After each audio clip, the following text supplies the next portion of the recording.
Time for Harvey's Hot Takes. He's back. It's Bryan Hayes. Bryan, one thing we both know watching sports all our lives, sometimes what we want to happen isn't necessarily what we think will actually happen. So when it comes to who wins the Stanley Cup Final between the Oilers and Panthers, I will begin by asking you, Bryan, what would you like to happen?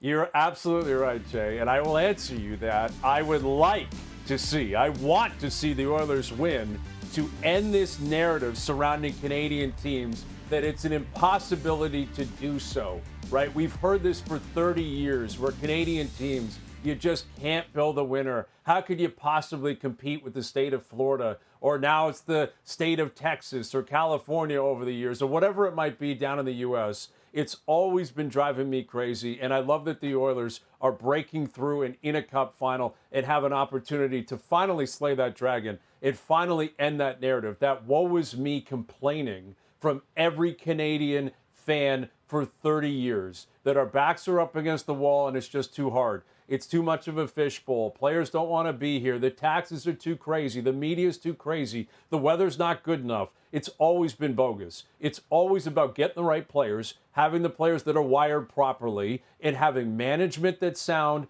ownerships that sound, being patient, and sometimes things need to break your way. You got to get lucky here. But if you look at it, since the Montreal Canadiens won the Stanley Cup in '93, there have been a number of Canadian teams who have made it to the dance, right? This is the seventh team now with the Oilers making it. It's just none of them punched the ticket. So it continued to grow and grow and grow. And naturally, it didn't matter as much when Vancouver lost in '94 because that was only a year removed, right? Even by '04, the Flames, that was a bit of a kind of a honeymoon type of scenario or a Cinderella type of scenario. Even the '06 Oilers. But when the 2011 Vancouver Canucks lost, that's when it really started to grow because they were such a great team. President's Trophy, loaded with talent, home ice, Game 7. And then it just built and built and built. And I'm really, really crossing my fingers and I'm pulling for the Oilers because I want to see it finally come to an end, because I want Canadian fans to realize you can win here.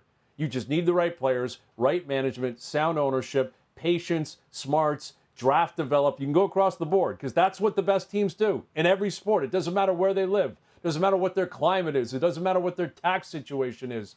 Every single team in every single market in NHL has pros and cons. You just got to commit to it. You got to get the right guys. So I'm hoping that this narrative comes to an end. I want to see the Edmonton Oilers win the Stanley Cup.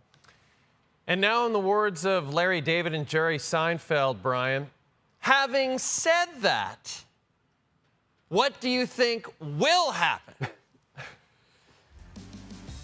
I don't think the Oilers are going to win. I think the Panthers will win the Stanley Cup, which means I'm going to be miserable for at least the next 12 months because I'm going to have to hear from everyone across the country. I told you, Canada just can't do it. Can't have a Canadian team actually win the Cup. It's too tough. It's too hard. And it couldn't be a worse scenario because it's Florida, right? It's 30 degrees and sunny. The tax situation's perfect. There's like 4 people in the building for preseason games. You know, there's 2 beat reporters. It is really the antithesis of Canadian hockey. These are really the juxtaposition of hockey is on display here. The Edmonton Oilers, Canadian market, great history, cold, small market, all that. And then South Florida, the Florida Panthers, not much history, the great weather, the great taxes, all that kind of stuff.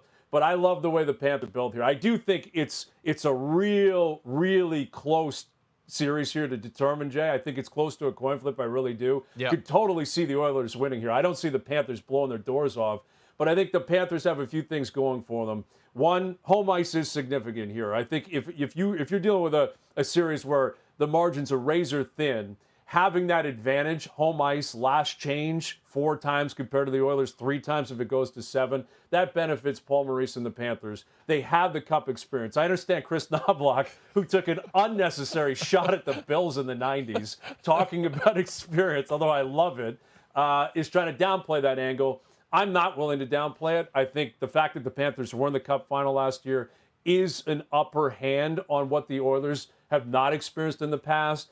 And I think Bobrovsky is a better goaltender than Skinner. Full credit to Skinner. Redemption against Dallas, he was great. But I'm still taking Bob on any given day. And I think the battle between Barkov, Bennett, McDavid, and Draisaitl is significant here. McDavid and Draisaitl are the two best players in the world. McDavid's undisputed best player in the world. I think Draisaitl's the most clutch playoff performer in the world, and that's been established for a couple of years.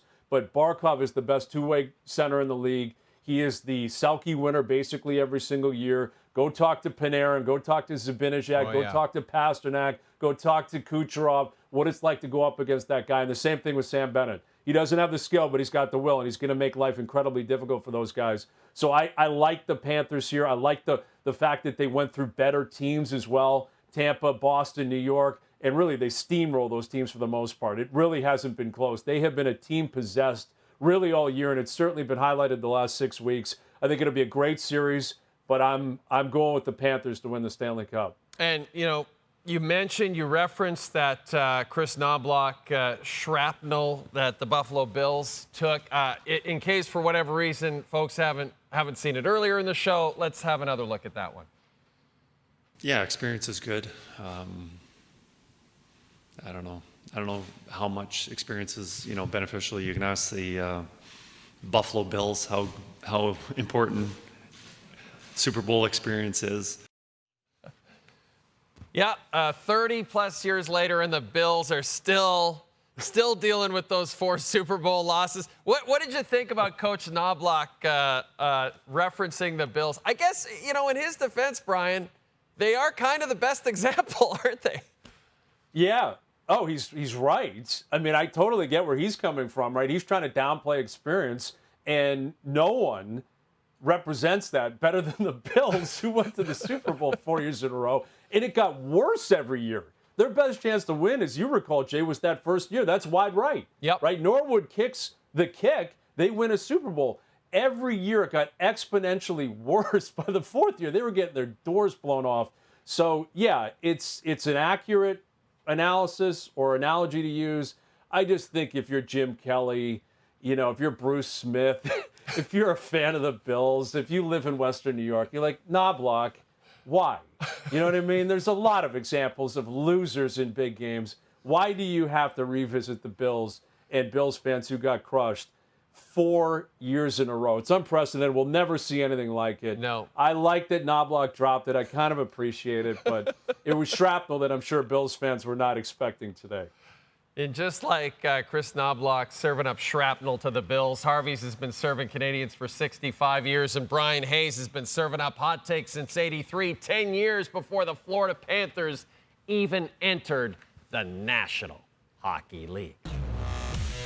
Hot Takes is presented by Harvey's. Customize your burger and get it delivered from our app to your door. Harvey's, it's a beautiful thing.